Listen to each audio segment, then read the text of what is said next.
welcome to this week's edition of the Coffee and Hero Show, a delayed edition due to a delayed delivery. Obviously coming back off the Easter weekend with shipping schedules and things like that. The titles were delayed this week, only to go on sale on the Thursday. We got it late on the Wednesday, worked late into the night last night, in early this morning, hence the travel mug coffee, and have everything ready. So all the pull lists are good to go, all new releases are going out, all the new variants are going out. We've got some new graphic novels in, new figures as well, which we'll go through in a wee second. So yeah, so maybe a slightly shorter show today. I have a wedding to go to in a couple of hours, but commitment, everything is ready and good to go, as I say. So yeah, I'm just going to jump straight in, as I say, with what we've got in this week, and we'll kick things off, of course, with variants. So again, a good rake of the Alex Ross Timeless variants in this week. So we kick things off with the Captain America Cold War Alpha #1 Alex Ross Timeless variant. We move from there and on to Carnage #12 with Hela there. I do have to question some of the placement of some of these villains variants. I mean, surely Hela should be on Thor, for example. But well. Next up we have Fantastic Four #6 for the Alex Ross Timeless variants this week. Possibly one of my favourites so far, although I collect them all anyway, is the Guardians of the Galaxy #1 Alex Ross Timeless variant cover. Like, there's an example. Fantastic Four #6 surely should have had Doctor Doom. Surely, but I digress. Guardians of the Galaxy #1 there. You've got Miles Morales #5 for this one with Electro. Another one that's sure to be popular and a really, really cool one is Kingpin, which is on Moon Knight 22. Again, why is Kingpin not on Daredevil or Amazing Spider-Man? Go figure. And then the last one we finish off with is a new series that's out this week called The Seasons Have Teeth, which looks really, really cool, from Dan Waters. So we've got a couple of variants for it. First of all, we've got the what's called the FOC unlockable cover. This means you can only order it as a store when you're doing the FOC, final order cutoff. So this is done by Duncan Fagredo. And then we move from there on to the David Mack gorgeous foil variant cover for Seasons Have Teeth as well. So yeah, that's probably not too much of a surprise to see the variants are dominated by the Alex Ross Timeless. Obviously continuing on with the villains variants. I think we've 60 to get through, so there's plenty more to come. It's also a quiet week for DC as well, so hence next to no DC variants. Although it's a big week for Marvel as well. So, but we'll jump into the what's hitting the racks this week. So let's see. So first of all, we have Adventures of Superman, Jonathan Kent. Now the reason this is hitting this week, this actually was a release from last week, but I'm sure you can guess the answer. 3, 2, 1. Diamond didn't send me enough of my copies, so I now have copies for the racks. So if you're on Adventures of Jonathan Kent, you can get sorted this week. We got a little top up of Batman 134 latest issue from Chip Zdarsky. We have Batman The Adventures Continue Season 3. This is going to be the last season of it. As we continue on with this, we're up to #4. They're usually self-contained adventures, so you can jump in pretty much at any issue. A new Sandman title kicks off this week with Nightmare Country, The Glass House. So Tynion continues his love affair with Sandman. And this is his only DC work. Lissandro Estherren on art as well. And then also out this week from DC, we have issue 2 of Superman Lost. Really enjoyed the first issue of that, actually. I've said it before, I think Superman works better in shorter bursts and therefore mini-series and so forth. But again, just my opinion. On to the Marvel side of things. As I say, quite a lot of good Marvel stuff out this week. We kick things off with Bloodline, Daughter of Blade, issue 3. So continuing on with this, a lot of people seem to have been sleeping on this title, and we're seeing people come to it through issue 2 and pre-orders for issue 3, so quite an interesting one. Next up is Captain America Cold War Alpha. So this is the start of a crossover event between Captain America Sentinel of Liberty and Captain America Symbol of Truth, obviously featuring Sam and Steve. This has been a tough one to order, to be honest, because pre-orders haven't been massive on it, but we do have a lot of guys who are on both Symbol of Truth and Sentinel of Liberty, so I would assume they would want this, but we never want to be the kind of store that just puts things in people's boxes. So as I say, we'll have extra copies of it in. If you want to jump in, this is where you want to be doing that. We have this week a new issue of Carnage, so Carnage #12, continuing on with Alex Paknadel taking over from Ram V. What I'm definitely looking forward to this week is a relaunch for Guardians of the Galaxy. It's almost like there's a movie coming out soon.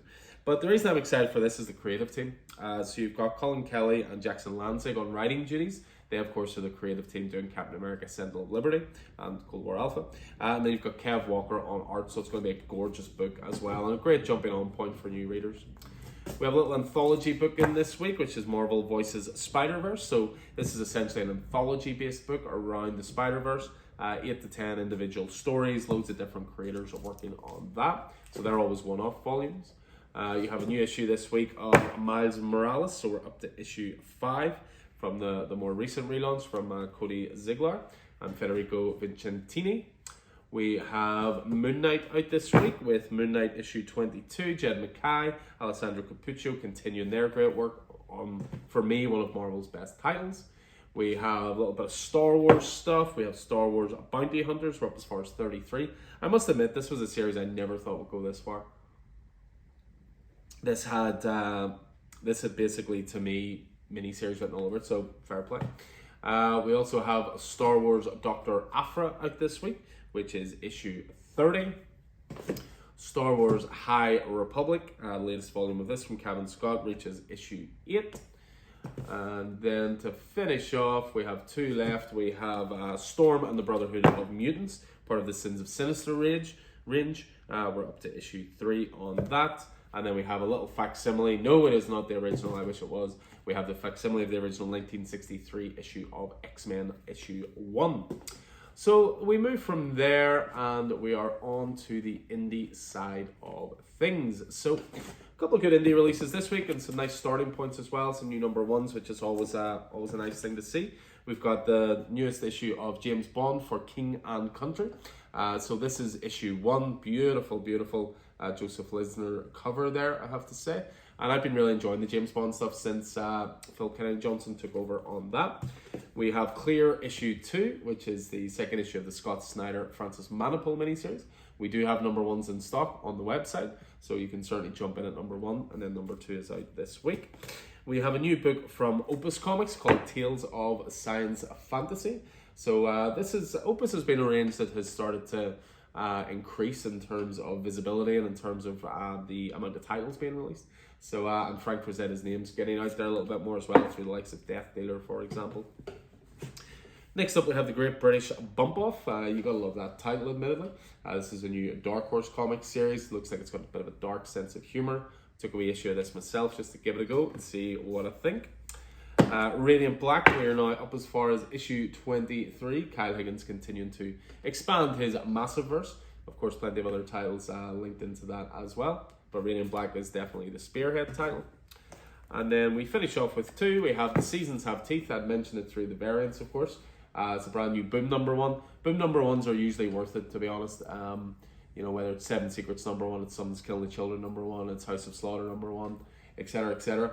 Boom series for me, they're always worth giving a go to at number 1. Dan Waters writing this as well, so that should be good. And then we finish off with a new issue of Spawn. We're up as far as 340. All these other long runs are mere pretenders to the king of the indie throne, which is Spawn 340.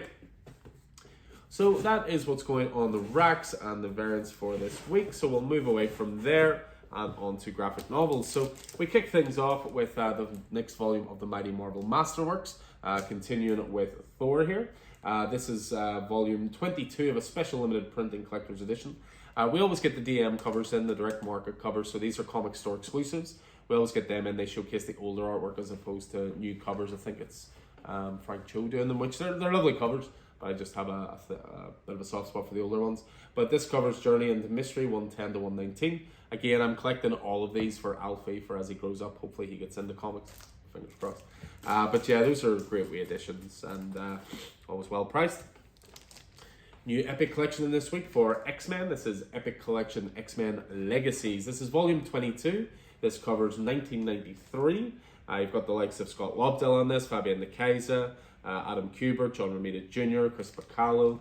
And this covers Uncanny X-Men 297 to 300, plus the annual, plus X-Men 17 to 23, and Stripes, Strike File, and X-Men Unlimited 1. So 1993 there for the X-Men Epic. We have Spawn. This is subtitled Spawn Dark Horror. So this is a haunting new chapter in the Spawn saga. This collects the first story arc in Jason Sean Alexander's critically acclaimed run. So you're going back a little bit with this one. This collects Spawn issues 276 to 283. So they do seem to be just releasing a few individual story arcs as opposed to just the new stuff, and that's it. Next up is A Town Called Terror. I really dug this. This is from Steve Niles, a horror book. Steve Niles, of course, creator of 30 Days of Night. Simon Kudransky on art, beautiful artwork to this. He's got a new title coming out soon called Something Epic. So if you check this out, dig the art style, I'd recommend jumping into that. But yeah, this was a 6-issue mini-series. Bit of a family drama, bit of a legacy drama, but lots of horror as well. Really atmospheric, really enjoyed that. We have the final chapter of Future State Gotham. This ran for 18 issues. Dennis Culver took over for the last story arc, Simon DeMeo on covers there. And as I said, this is the final chapter, which covers issues 13 to 18. And what's really cool about this is, for you legacy readers, the return of Batman and Robin, the future state Gotham can't be far behind, except for an ominous psychic vision Nightwing has of a doomed Gotham at the hands of Batman 666. You may remember that from Grant Morrison's run. We have a new volume in of Ghost Rider. I wholeheartedly agree with the blurb on the front. Up there with some of Marvel's best supernatural superhero comics. I just take out the word supernatural and superhero, and it's up there with Marvel's best comics. Benjamin Percy doing great stuff. Corey Smith on art. This covers Ghost Rider's issues 6 to 10, plus the one-shot Ghost Rider Vengeance Forever. We have Gun Honey, Blood for Blood. So another volume of this. This is the hard case crime stuff. But this is again a direct market variant cover. We have the normal cover, which is an art germ cover, which is really cool. But this is the direct market by Adam Hughes. We have the second volume of Nita Hawes' Nightmare Blog. If you're reading Philadelphia, highly recommend this. This is the companion series to it, which is, whereas Philadelphia deals with vampires, Nita Hawes' Nightmare Blog deals with monsters and demons, and it's really good. First volume's on the shelf. Volume 2 is out this week. We have Shock Shop, say that 5 times fast, up next. This is a cool one because this was a it's an old style horror trope where it's a flip book. So what you'll see here is one beautiful cover, but if we do this, you'll see another beautiful cover. There's basically 2 independent tales in this, one told from the front, one told from the back, and I really dug it. I have it in single issues, and scratched that horror itch a nice wee bit. Next up we have Vanish from Donny Cates and Rand Stegman. So issue 5 came out recently. I think there's 1 or 2 copies on the rack still there, but this is volume 1, which covers issues 1 to 4. So this is classic old school 90s image type stuff, really in the best way, which I really enjoyed. A couple of hardcovers to finish off. We have Batman Detective Comics, Riddle Me This. This was a story arc Mariko Tamaki was still writing at this point. This was before Ram took over. This covers Detective Comics 1059 to 1061. And then you've got art in this from Ivan Rice, Danny Miki as well. So nice Riddler-centric art. And then we finish off this week with the hardcovers for Sandman Nightmare Country. I mentioned Nightmare Country, The Glass House in the single issues. This is the first volume of Nightmare Country written by James Tynion. This comes with a really cool mini print of The Death of the Endless by Jenny Frisson, which is pretty cool. Nice hardcover. We do have trade paperbacks as well to give you the option, but sucker for a hardcover. So that is for you there. So I'll just finish off. We've got a couple of new statues in this week. I did have a cool Spider-Man one to show you, but a regular bought it before I could even put it out because they happened to be here when the delivery arrived. I'll get another one. So just a couple of things to show you off. So a couple from the DC Collectibles range. So first of all, we have Harley Quinn Red, White and Black by Adam Hughes. This is very much the classic Jester look, very much the animated series look, which is pretty sweet. And again, this is from the DC Collectibles range. We also have DC CoverGirl's Huntress, which is a pretty cool statue. Again, just want to get in a couple of things a little bit different. So with Gideon Huntress, this is based on a design by Joelle Jones. The DC stuff, as I say, what's cool about them is they're easy to display. They tend to be just 2 pieces, base and the statue. So I'll have them in display, hopefully in the glass cabinets. We have some figures in from Castlevania for Trevor Belmont. These are Diamond Select figures. So these are posable figures. You've got different hands there, different accessories as well from Castlevania. And then a couple to finish off with. We have a rather glorious Adam Hughes Wonder Woman. I'll show you the side because I think it maybe shows it off better than the front. holding the lasso of truth above the head. That classic design. Adam Hughes is always great with the stuff he does, and I see two great statues in the back, one for Starfire, one for Flash. Gonna try and get those in as well. And then we finish off with probably my favourite statue this week, which is a Diamond Gallery diorama for Immortal Hulk, which, as you can see by the size of it, I'm slightly hiding behind. The Diamond Select Gallery stuff is pretty cool because you can see it without having to unbox it. I do think sometimes a little bit of the detail gets lost in the light reflecting off it, but luckily they have a pretty much full image there, which shows off the skill of that. So yeah, Immortal Hulk, one of the definitive Marvel runs of recent times, I think. So seeing the statue for it, I think, is a rather glorious thing. So yeah, that is going to do it for us. So this is the delayed Free Comic Book Day edition. The title's going out today, which is the 13th, of course. As ever, pull lists are done, ready for collection. Just a quick reminder again, if you watch this and you have a pull list with us and maybe don't want one anymore, please let us know. I had to take another couple out recently. It does get a little bit disheartening, but as I say, just it's never hard. Just drop us a message. But anyway, pull lists are done. New releases are going on the racks, and everything is going out for sale today. So I hope, as always, you enjoyed this episode. I hope that it keeps you informed of everything coming out. Hope you're staying safe out there, and I'll look forward to seeing you in store soon. So until next time, take it easy.